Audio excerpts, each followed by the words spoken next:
Hello, this is Ben Atkinson, manager of the HTC Internet Help Desk. Today I want to talk to you about heartcom.net email.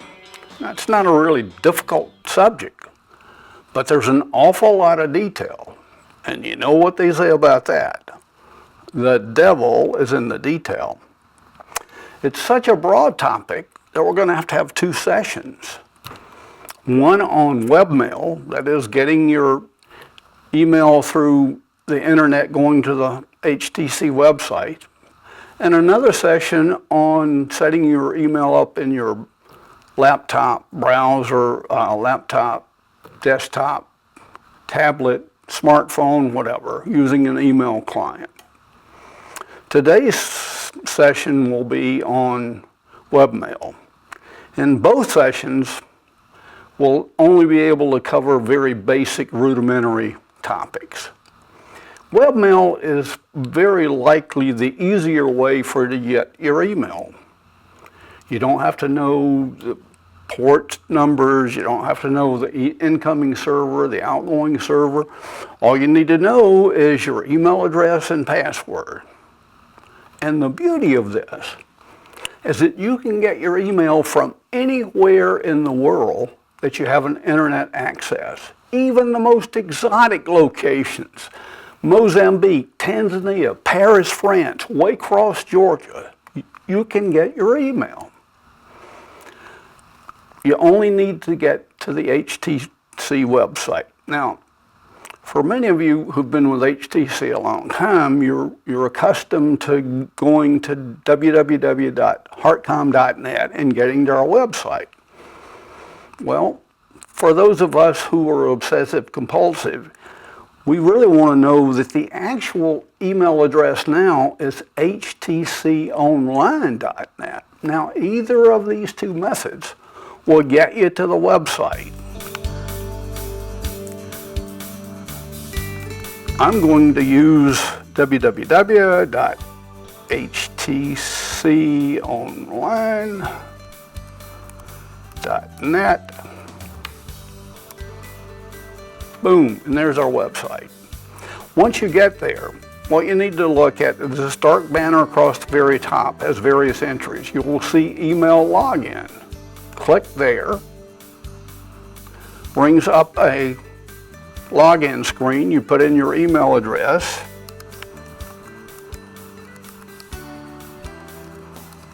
The only place you can actually get away without putting the @heartcom.net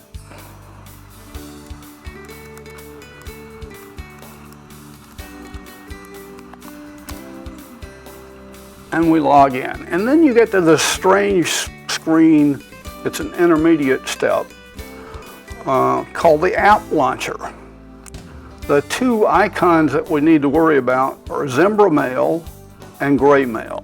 We'll get back to Gray Mail in a moment. Zimbra Mail is where we go to get to our email. We click on Zimbra Mail.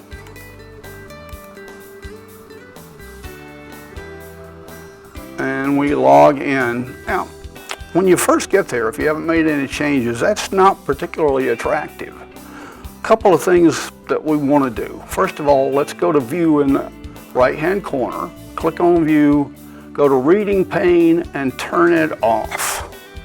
It's already looking better. One other thing, we want to go to Preferences,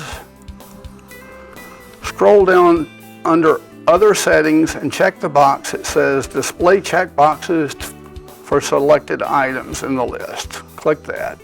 Then move up to the left and save it. And yes, we'd like to reload it. And boom, there it is. It already looks better than what we had, and we have individual checkboxes before each email that allows us to deal with the email on an individual email basis. Now, there are lots of topics we can cover about email when we don't have time in this format to cover them all. But there is one that I would like to cover because I think it's one that anybody who uses webmail would need. First of all, you don't want to just wind up with 10,000 emails in your inbox with with them being difficult to find the email you're looking for. So what you want to do is create folders, and I have a number of folders over here on the left. Create folders to store your email in categories, and it is so easy to create a folder. Put the cursor over Mail Folders up at the top, right click, pop-up menu, then left click on New Folder, and we've got a dialog box. And I'm going to call my new folder, let's go with Ben's Junk. And you'll notice you can even color code it. I'm going to make this one, let's make this one red. And then I can decide where over on the left I want to nest this particular folder. And I'm going to put it under the inbox, and I click OK. Boom. And immediately we've got the folder created. You can color code them, and like I say, you can store. Then what you can do, because we've got the checkbox, is you can take a particular group of emails that you think are in that category and drag them over that folder and drop them. Then if we open that folder up, we will see those emails are there. It's pretty simple. Well, like I say, there are literally hundreds of different topics on email, that particular webmail, that we could cover, and we just don't have the time. We could talk about creating groups, transferring your email contact list, or importing it from another site, or mail merge. I don't even think I know what mail merge is, but contrary to what my wife is always telling me, I don't think I know everything. I think I'm sort of like one of my two granddaughters that were having a conversation. One says to the other, "You think you know everything." To which the other one said, "No, I don't know everything.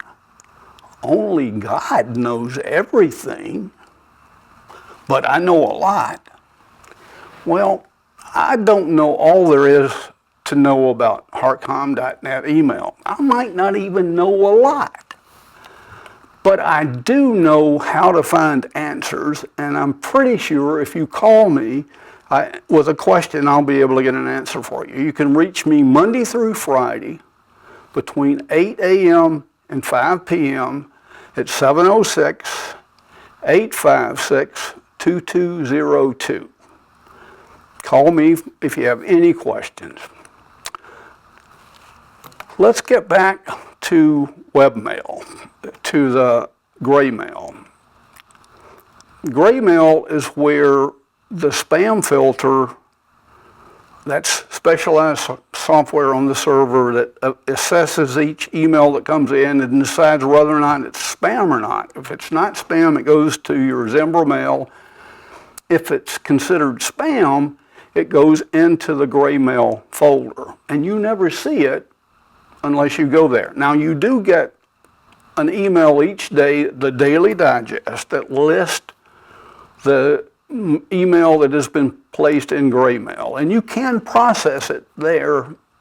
But a better way to handle the spam, and I recommend it for everybody, is for you to go into gray mail here, and when we get there,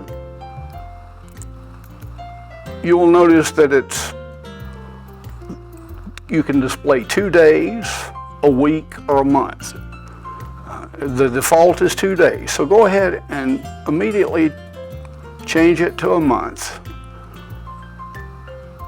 No use to do it more than a month, because that's all that gray mail holds the email. At the end of a month, any email that's in the gray mail folder goes into cyberspace. Okay, now that we've got what the email server has considered to be spam, I need to go through and review, in this case, all 145 pieces of email, and make sure that it hasn't made a mistake. It's good software. It does an extremely good job of filtering out spam, but it is just software, and it can make a mistake.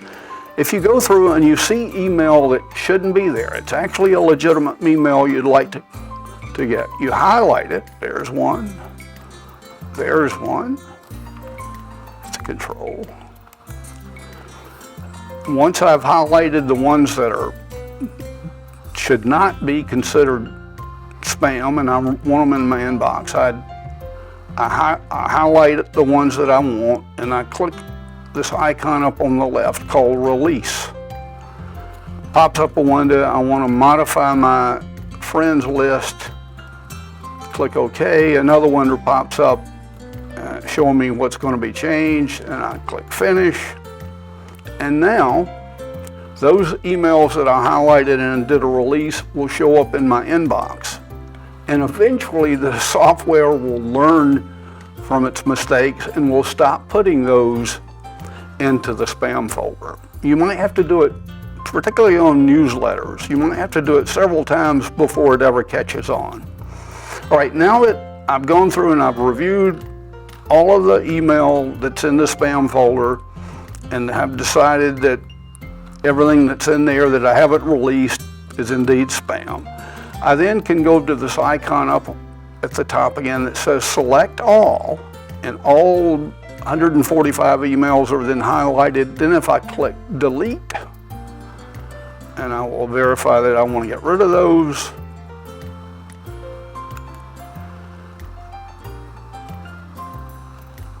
Shortly, the spam folder will be empty, and you need to do this probably at least once a week, maybe depending on the volume of email that winds up in spam, maybe even more than that.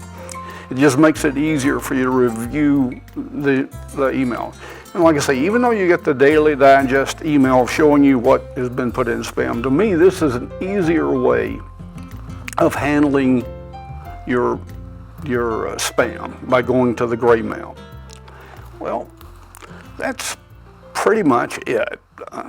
Like I say, we have not even come close to handling all the topics, so call me if you have other questions. But it does remind me that there are essentially two types of people in the world. People that divide everything into two types, and those who don't. Till next time, this has been